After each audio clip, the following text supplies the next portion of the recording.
अगदी शॉर्ट नोटीसवर आपण आलात त्याबद्दल प्रथमतः आपल्या सर्वांचा आभार आणि सर्वांना जय महाराष्ट्र। आपल्या सर्वांना कल्पनाच आहे की गेल्या महिन्याभरामध्ये राज्यामध्ये खूप मोठ्या अशा राजकीय घडामोडी घडल्या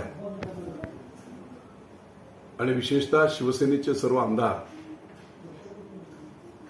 मंत्री एकनाथभाई शिंदे यांच्या नेतृत्वाखाली सरकारमधून बाहेर पडले। सरकार गडगडलं आणि त्याच्यानंतर जवळजवळ 6-7 दिवस आदरणीय उद्धव साहेबांना सर्वच आमदारांनी आणि एकनाथभाईंनी विनंती केली होती कोणत्याही परिस्थितीमध्ये आपण महाविकास आघाडीशी फारकत घ्या, आम्ही परत पुन्हा येऊ आणि आपला नैसर्गिक मित्र जो कोण भाजप आहे त्यांच्याशी आपलं सरकार बनवू। दुर्दैवाने या त्यांच्या आव्हानाला रिस्पॉन्स मिळाला नाही आणि मग नाईलाजास्तव पुढच्या घडामोडी घडल्या। मी त्याच्या जास्त डिटेलमध्ये जाणार नाही, परंतु 30 तारखेला शिवसेना आणि भाजपचं सरकार अस्तित्वात आलं, शपथविधी झाला। माननीय एकनाथभाई शिंदे यांची मुख्यमंत्रीपदी निवड झाली आणि त्याचबरोबर माजी मुख्यमंत्री देवेंद्रभाई फडणवीस हे राज्याच्या उपमुख्यमंत्रीपदी त्यांची निवड झाली आणि अतिशय 2 हे प्रभावी नेते राज्यातले ग्रासरूटमधून काम करणारे आणि बारीक सारीक गोष्टीबद्दल चांगला अनुभव असणारी अशी सर्व मंडळी ही राज्याच्या सत्तेत आली। सत्तेत आल्यानंतर आम्ही सगळे सांगतोय की आम्ही शिवसेनेतच आहोत, आम्ही कुठच्याही पक्षात गेलेलो नाही। एवढं सगळं असताना शिवसेनेच्या वतीने काही नेत्यांनी खूप मोठं काहूर संपूर्ण महाराष्ट्रभरामध्ये केलं।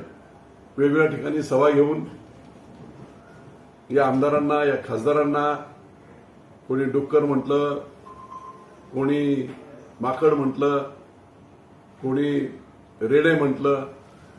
महिला आमच्या आमदार होतात त्यांना वेश्यापर्यंत वाईट इतक्या शब्दात निर्भत्सना करण्यात आली आणि मग लोकांमध्ये एक चुकीचा संदेश जात होता। या बाबतीमध्ये आदरणीय मुख्यमंत्री एकनाथभाई शिंदे यांनी स्वतःच्या त्यांच्या कल्पनेतून आपण आता लोकांपर्यंत आपण काम करतच आहोत न, वेगवेगळे धडाकेबाज 30 दिवसात त्यांनी जे निर्णय घेतले ते माझ्या मते गेल्या 2 वर्षात महाविकास आघाडी घेऊ शकली नव्हती आणि निर्णय घेऊन कामाला सगळं लागलं, परंतु लोकांमध्ये गैरसमज करण्याचा जो प्रकार होत होता तो टाळण्यासाठी, लोकांशी थेट संवाद करण्यासाठी मुख्यमंत्र्यांनी मुख्यमंत्री आपल्या दारी अशा प्रकारची एक नियोजनबद्ध असा कार्यक्रम सगळ्यांना दिला आणि त्या माध्यमातून आपण पाहिलं असेल की 30 तारखेला मालेगावमध्ये माजी मंत्री दादासाहेब भुसे यांच्या मतदारसंघामध्ये एक बैठक झाली, एक सभा झाली, मोठी प्रचंड मोठी अशी सभा झाली। त्याच्यानंतर काही कारणास्तव त्यांना दिल्लीला जावं लागलं, परंतु 2 तारखेला येत्या 2 ऑगस्ट रोजी पुरंदर हवेली मतदारसंघ आणि पुण्यामधले काही पुणे विभागाचे आढावा बैठक, पूर परिस्थिती आणि इतर सर्व बाबींच्या परिस्थितीबाबत एकनाथभाई शिंदे हे पुण्यामध्ये येत आहेत। साधारणतः 10:30 वाजता 10:30 ते 11:30 ही आढावा बैठक असेल, ज्याच्यामध्ये प्रशासकीय बैठक संपूर्णपणे असेल। जे जे काही विषय तालुक्यातले त्या संदर्भामध्ये चर्चा केली जाईल आणि अधिकाऱ्यांशी चर्चा करून निर्णय देखील घेतले जातील। याच्या पुढे 11:30 ते 12:30 या दरम्यान प्रेस कॉन्फरन्स होईल पुण्यामध्ये। त्याच्यानंतर 12:15 ते 12:20 पर्यंत माननीय मुख्यमंत्री हे फुरसुंगी येथे पोहोचतील। तुकाई दर्शन टेकडी, या टेकडीवर संपूर्ण फुरसुंगी, देवाची उरुळी या संपूर्ण भागासाठी अतिशय महत्वाची असलेली 2 गावांसाठीची 100 कोटीची पिण्याच्या पाण्याची योजना जी मी मंत्री असताना मंजूर करून घेतली होती मुख्यमंत्री पेयजल योजनेतून 2017-18 साली, जवळजवळ 85-80% काम पूर्ण झालं होतं, परंतु दुर्दैवाने पुढचं काम जे काय व्हायला पाहिजे होतं ते 2-2.5 वर्षात झालं नाही आणि म्हणून या अतिशय महत्वाच्या प्रकल्पाची 1.5-2 लाख लोकांच्या पिण्याच्या पाण्याची सोय करण्याची ही महत्वाची योजना, याची संपूर्ण पाहणी मुख्यमंत्री महोदय करतील। त्याला आवश्यक असणारा निधी देऊन मार्च 2023 पर्यंत कोणत्याही परिस्थितीमध्ये ही योजना पूर्ण करून 1,00,000-1.5 लाख घरांमध्ये संपूर्णपणे पाणी जाईल यासाठीचे संपूर्ण आवश्यक त्या घोषणा ते करतील. तिथून खंडोबाचं दर्शन होईल आणि खंडोबाच्या दर्शनानंतर साधारणतः 1:30 वाजता ते 1 वाजता साधारणतः पालखीतळ मैदान येथे येतील आणि थेट शेतकऱ्यांशी संवाद साधतील. या कार्यक्रमाला डोंगरफेम शहाजी बापू पाटील सांगोल्याचे आमदार येत आहेत. आमची शिवसेनेची मुरुक मैदानी तो गुलाबराव पाटील आहेत, तानाजी सावंत आहेत, खासदार आढाराव पाटील आहेत आणि त्याचबरोबर खासदार बारणे आहेत. त्या सर्वांची थोडी थोडी मार्गदर्शन होत मुख्यमंत्री आपलं मनोगत व्यक्त करतील आणि थेट शेतकऱ्यांशी कष्टकऱ्यांशी संवाद करतील, त्यांची भूमिका मांडतील आणि त्याचबरोबर शेवटी मग मतदारसंघातले जे काही महत्वाचे प्रश्न आहेत, मला सांगायला आनंद वाटतो की 2.5 वर्षात अनेक पत्र लिहून भेटी मागितल्या, नाही मिळाल्या. विषयाचा प्रश्न सोडवण्यासाठीचे काय करायला हवं याबद्दल कळवलं गेलं, परंतु त्याबद्दलही ठप्प राहिलं होतं सगळं. परंतु गेल्या 30 दिवसामध्ये अनेक बैठका मुख्यमंत्र्यांशी घेऊन अधिकाऱ्यांशी चर्चा करून या मतदारसंघातले गेम चेंजर ज्याला म्हणतात, पुण्या 10-20 पिढ्यांचं भलं होईल अशा प्रकारचे जे महत्वाचे प्रकल्प शिवसेना भाजपच्या काळामध्ये देवेंद्र भाऊ मुख्यमंत्री असताना जे मंजूर झाले होते ते सगळे ठप्प होते.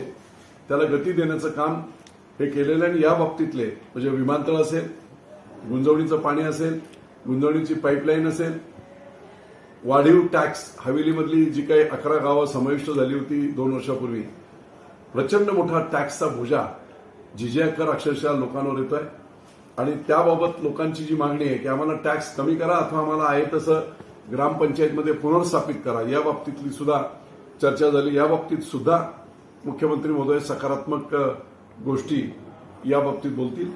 पिण्याच्या पाण्याची जी योजना आहे 100 कोटीची, त्या बाबतीत ती पाहणी करून त्या बाबतीतल्या देखील आवश्यक असणाऱ्या निधीच्या बाबतीतल्या घोषणा हे मुख्यमंत्री करतील. आणि म्हणून पुरंदर उपसाचं पाण्याचं बिल महाविकास आघाडीने डबल केलं होतं. आमच्या काळामध्ये 19% शेतकऱ्यांना पाणी मिळत होतं, ते जवळजवळ डबल बिल केलं होतं आणि ही गोष्ट लक्षात आल्यानंतर शेतकऱ्यांचं कंबरडं मोडलं होतं. म्हणून माननीय मुख्यमंत्री यांच्या कानावर लेखी पत्र देऊन मी हे केलं की क्रॉस सबसिडी, पाण्यावर पाणी वापरणाऱ्या कारखान्यांकडून जो पैसा येतोय तो त्या पैशाचा वापर करून जी क्रॉस सबसिडी आहे ती 81% पाण्याची पट्टी भरण्यासाठी वापरत असताना कोणत्या कारणास्तव ही डबल केलेली आहे आणि म्हणून मुख्यमंत्र्यांनी त्या बाबतीत देखील निर्णय घेतलेला आहे. याच बैठकीमध्ये, याच सभेमध्ये थेट संपर्क करत शेतकऱ्यांशी पुरंदर उपसाच्या पाणीपट्टीबाबतचा देखील निर्णय स्वतः मुख्यमंत्री जाहीर करतील. आणि म्हणून जेजुरीचा देवस्थानचा आराखडा मी मंत्री असताना तो 400 कोटीचा आराखडा केला होता, तो ठप्प होता. त्याच्यावर खूप पत्रव्यवहार झाला आणि मग शेवटच्या 1-2 मिटिंगमध्ये तत्कालीन मुख्यमंत्री उद्धव ठाकरे यांनी 110 कोटी रुपये देतो असं सांगितलं, पण अजूनही काही हे नाही. तर त्या बाबतीमध्ये सुद्धा मुख्यमंत्री महोदय आराखडा, त्याच्या अधिकचे पैसे देवस्थानचा आणि युद्ध पातळीवर कसं काम चालू होईल या बाबतीमध्ये ते निश्चितपणे सांगतील.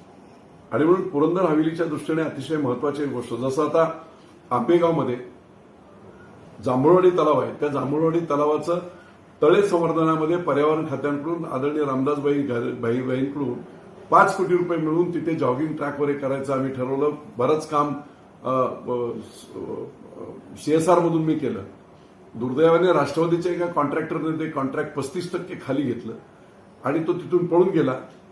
ते पैसे तसेच अडकले, शेवटी 5 कोटी रुपये परत शासनाला गेले.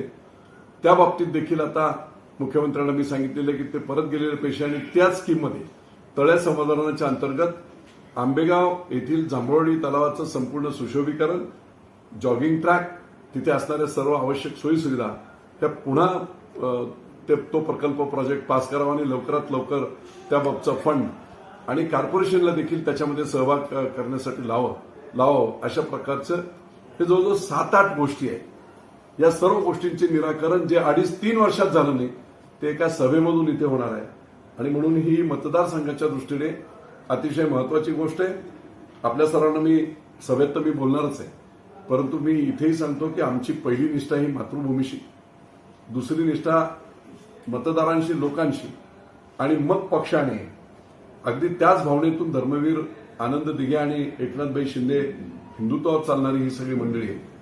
आणि म्हणून हा जो निर्णय घेतला गेला की आम्ही शिवसेनेतच आहोत, परंतु शिंदे गटाबरोबर जाण्याचा जो निर्णय सर्वांनी घेतला त्याच्यात पहिली भूमिका महाराष्ट्रातला माजी मुख्यमंत्री म्हणून मी पहिला व्यक्ती होतो जो त्यांच्याबरोबर ह्या सगळ्या घडामोडी मुख्यमंत्री वगैरे होण्याच्या अगोदर तालुक्याच्या हिताच्या दृष्टीने जर बदल झाला तरी दोन्ही माणसं सत्तेत आली, एकनाथभाई शिंदे आणि देवेंद्र भाऊ फडणवीस, दोन्ही कर्तबगार मंडळी त्यांच्यावर काम केलेलं आहे.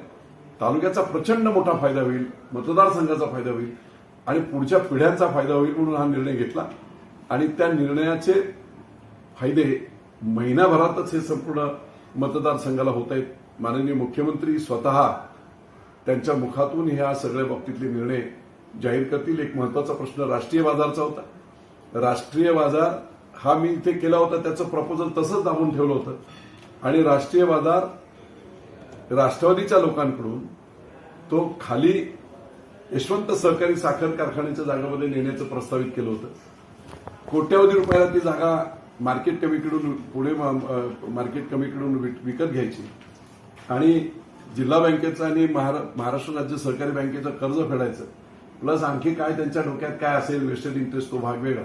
इथे ही जागा फ्रीमध्ये सरकारी रेटला सरकारची जागा आहे. आणि म्हणून गेले 8-10 दिवस मुख्यमंत्री महोदयांनी जेव्हा इन्स्ट्रक्शन दिल्या सगळी चक्र फिरली. आणि पुन्हा एकदा सांगतो की ते त्यांच्या तोंडातून डिक्लेअर होईल, परंतु 8 दिवस गरड असतील, ऍडमिनिस्ट्रेटर बाजाराचे, कलेक्टर साहेब असतील, तुमचे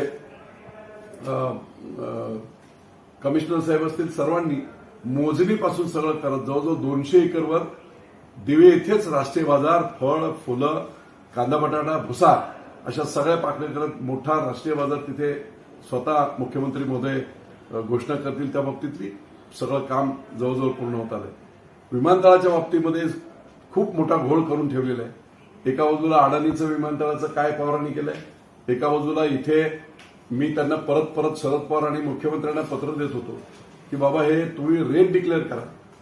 समृद्धी मार्गाला असाच विरोध झाला 2 वर्ष, पण रेट डिक्लेअर केल्यानंतर 3 महिन्यामध्ये 701 किलोमीटर मधली जागा स्वेच्छा खरेदीने शेतकऱ्यांनी दिलेली आहे. त्याच पद्धतीने रेट, पर्याय व्यवस्था, ऑप्शन शेतकऱ्यांना तुम्ही डिक्लेअर करा आणि 6 महिन्याचा वेळ द्या. परंतु त्यांना राजकारण करायचं होतं. आपली आमदारकी टिकावी आणि राहावी याच्यासाठी आमदारांनी 5 गावं रिसे-पिसे वगैरे या सगळ्या भागातली दाखवून पुढची बारामतीची गावं घेऊन लँडिंग पुरंदरला, नावाला पुरंदर आणि टर्मिनस बाकी विमानतळ हे षडयंत्र रचलं गेलं होतं. त्या षडयंत्रातला कर्मधर्म साहेबाने ती जी जागा आणि ते प्रपोजल केलेलं होतं आदरणीय पवार साहेब आणि सगळ्यांनी, ते केंद्र सरकारने रद्द केलंय. परंतु पहिल्या जागेवर ज्या परमिशन मिळालेलं होतं ते पारगाव सोडून आम्ही विनंती केलेली की 6,500 एकर नको, कमीत कमी जागेत मुंबईचं, नवीन मुंबईचं एअरपोर्ट हे 2800 एकर जागेत आहे. 2800 ते 3000 एकर जागेत पारगाव सोडून बाकीच्या ठिकाणी जर विमानतळ झालं तर पुढच्या हजारो तरुणांचं भविष्य याच्यातून, लाखो तरुणांचं भविष्य याच्यातून घडेल. आणि मग त्या बाबतीमध्ये सगळी चर्चा करून सकारात्मक बाबी हे निश्चितपणे मुख्यमंत्री महोदय बोलतील. आणि म्हणून या सगळ्या महत्वाचं गुंजवणी अडकून ठेवलेलं आहे. गुंजवणीला ऍडिशनल फंड देऊन गुंजवणीचं काम आणखी मोठ्या पद्धतीने जोरात काम सुरू करण्यासाठी. आणि याच्यातला मोठा आणखी एक अडसर जो होता तो वेल्हारमधील 3 उपसा सिंचन, या 3 उपसा सिंचन योजनांना या प्रकल्पाचा पाठ करून सुधारित प्रशासकीय मान्यता देण्यासाठीचा जो संपूर्ण प्रपोजल आहे त्याला सुधारित प्रशासकीय मान्यता देण्याबाबतची देखील वाच्यता आणि त्याबाबतीतली मुख्यमंत्री म्हणून त्यांची भूमिका ते जाहीर करतील, जेणेकरून गुंजवणीचं पाणी कोणत्याही परिस्थितीमध्ये 24च्या निवडणुकीच्या आत सुटलं पाहिजे अशा प्रकारचं संपूर्ण नियोजन केलं जात आहे. 3 वर्ष वाया गेली, अक्षरशः खेळखंडोबा झाला. परंतु पुरंदरच्या लोकांचं, सर्वांचं, जनतेचं नशीब आहे, हवेलीच्या लोकांचं नशीब आहे आणि म्हणून हा बदल झाला. मला वाटतं ह्या बदलामुळे महाराष्ट्रामध्ये सगळ्यात जास्त फायदा कोणाचा झाला असेल तर तो पुरंदर हवेलीचा फायदा होणार आहे.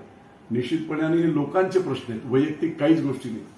आणि म्हणून 14 जिल्ह्यांसाठी महत्वाचं असणारं पुणेचं हे छत्रपती संभाजीराजे आंतरराष्ट्रीय विमानतळ या बाबतीत देखील ते आपली भूमिका मांडतील. मला वाटतं ह्या सगळ्या 7-8 प्रश्न 2 वर्ष जर व्यवस्थित मार्गी लागले तर एक ऐतिहासिक सगळे निर्णय होतील. आणि या माध्यमातून पायगुण ज्याला म्हणतात की पायगुण जसे दोघे मुख्यमंत्री आणि उपमुख्यमंत्री झाल्याबरोबर सुप्रीम कोर्टातून बांठिया आयोगाचा अहवाल मान्य केला गेला आणि ओबीसीचं आरक्षण मिळून अख्ख्या राज्यातल्या लोकांना दिलासा मिळाला, हा असा पायगुण त्यांचा आहे. निश्चितपणे या पायगुणातून पुरंदर हवेलीचं देखील मोठं भलं आमचं होणार आहे. आणि म्हणून उद्याची ही सभा प्रचंड मोठी सभा होईल, थेट शेतकऱ्यांशी संवाद होईल. आपल्या सगळ्यांना माहिती आहे की एकनाथभाई शिंदे हे भाषण करत नाही, ते संवाद करतात, नॅचरल संवाद करतात आणि अतिशय प्रामाणिकपणे जे बोलतात ते करतात. पहिल्यांदा तसं ते पुरंदरमध्ये एका लग्न सोहळ्याला येऊन गेलेले, परंतु निश्चितपणे मुख्यमंत्री झाल्यानंतर पहिल्यांदा ते आता पश्चिम महाराष्ट्राचा दौरा सुरू करत असताना खंडोबाला पहिलं जाऊन साखर घालतील. ती आचार्य यात्रेंची कविताच आहे, लावून भंडारा मराठा महाराष्ट्र जिंकावा या निघाला. त्यामुळे एक चांगल्या पद्धतीचा तिथे आशीर्वाद घेत मग संपूर्ण पुरंदर हवेलीच्या जनतेला त्यांच्याशी संवाद करत ते पुण्याकडे राहणार. सर्वच नागरिकांना, ग्रामस्थांना, शेतकऱ्यांना हात जोडून विनंती आहे, पहिली सभा आहे, खूप महत्वाचे विषय याच्यामधून आहेत आणि एकनाथभाई शिंदेंचं प्रामाणिक प्रांजळपणे त्यांचं असलेलं संपूर्ण व्यक्तिमत्व, ही सभा ऐकण्यासाठी आणि हे निर्णय ऐकण्यासाठी आपण लाखोंच्या संख्येने उपस्थित राहावं अशी विनंती आपल्या सर्वांना करतो. धन्यवाद. जय हिंद, जय भारत.